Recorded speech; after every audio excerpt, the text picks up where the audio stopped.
The decision last week of 3 actors in the Sydney Theatre Company's new production of the Chekhov play The Seagull to wear the Palestinian scarf known as the Kofiya during curtain call sparked a frenzy of condemnation from members of the Jewish community, resignations from the STC board and withdrawal of donor support.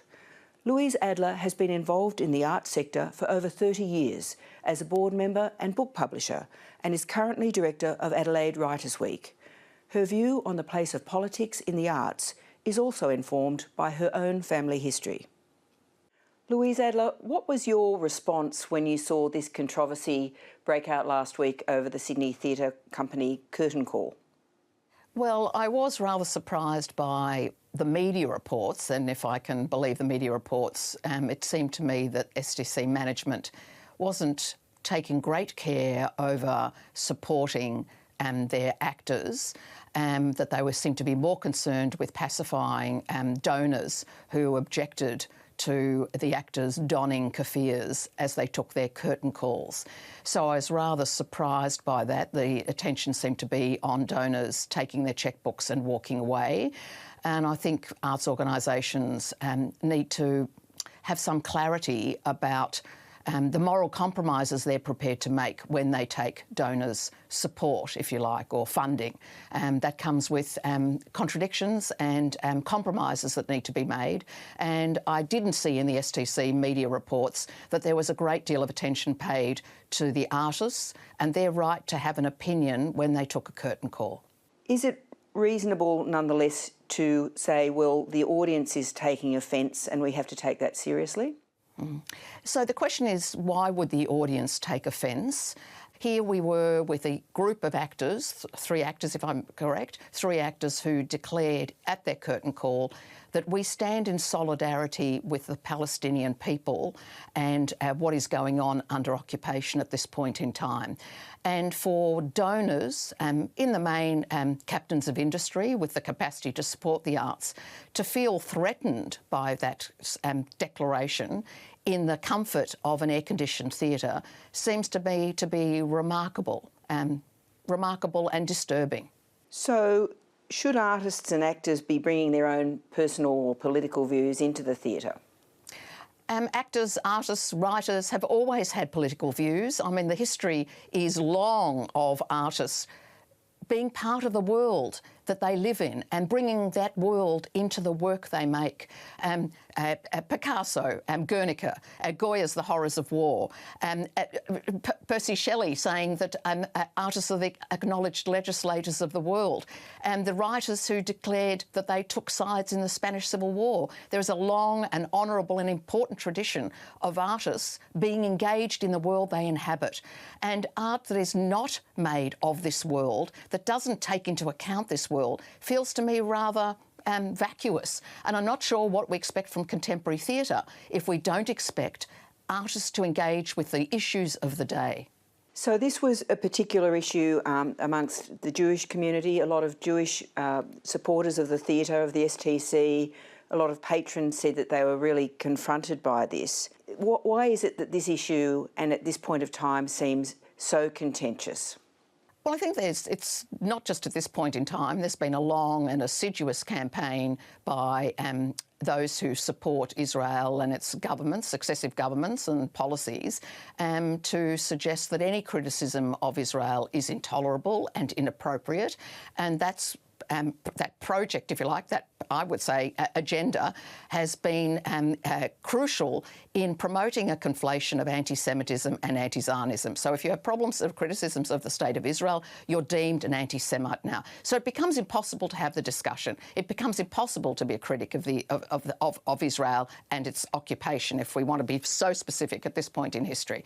So that seems to me the subtext, if you like, to the grievance today that we're discussing, which is that it was inappropriate for actors to bring their solidarity with the Palestinian people and their suffering under occupation to a moment in contemporary theatre. So we've seen a growing number of protests from both sides of conflict in the Middle East in recent years, making their way into cultural events in Australia. We saw a very aggressive push to get people to boycott the Sydney Festival a couple of years ago from people who were worried that it was being subsidised by the Israeli embassy. And then earlier this year, there was pressure on the Adelaide Writers' Week and on you as its director because you'd invited some Palestinian writers. Can you just talk through us what happened in the case of Adelaide Writers' Week? Yes, and I should be clear here that I'm speaking as the current director of Writers' Week, but I'm not speaking in this discussion we're having tonight as a representative of the Adelaide Festival. It comes from my own long history in the arts and cultural space and my engagement with the Israel lobby.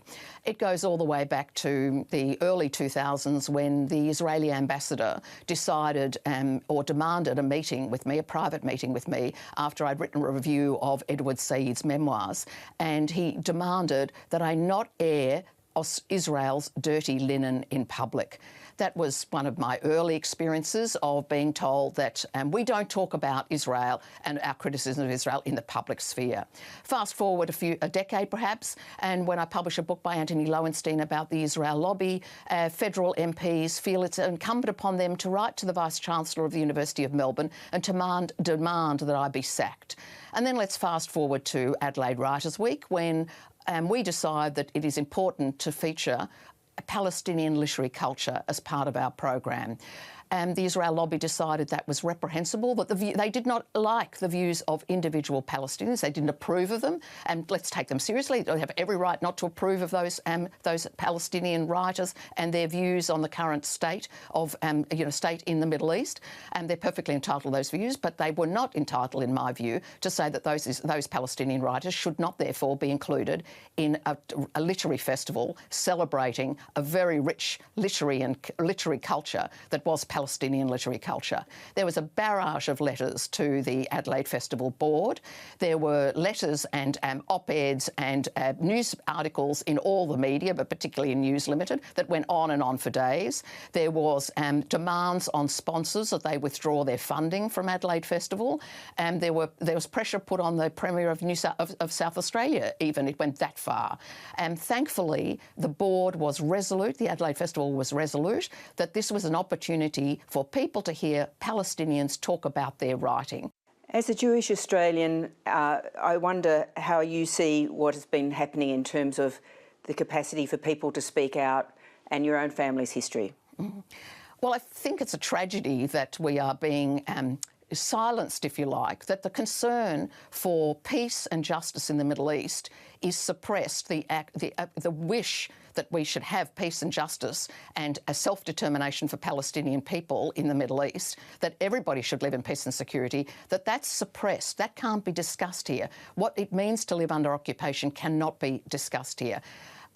Everybody brings their own personal history to these issues. If one is, Jewish, or one is Palestinian, or one is from the Middle East, one brings one's personal history. My grandfather was murdered in Birkenau because he was Jewish. My father entered the resistance in Paris when he was 14 years of age.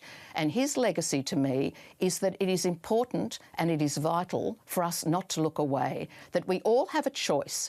That the world looked away during the Second World War, and Jews, 6 million of our people, were murdered in that looking away, and that it is incumbent upon humanity to look at what is happening in Gaza now and to say, we will not accept this. We will say no, not in our name. Louise Adler, thank you so much for speaking to us tonight. Thank you.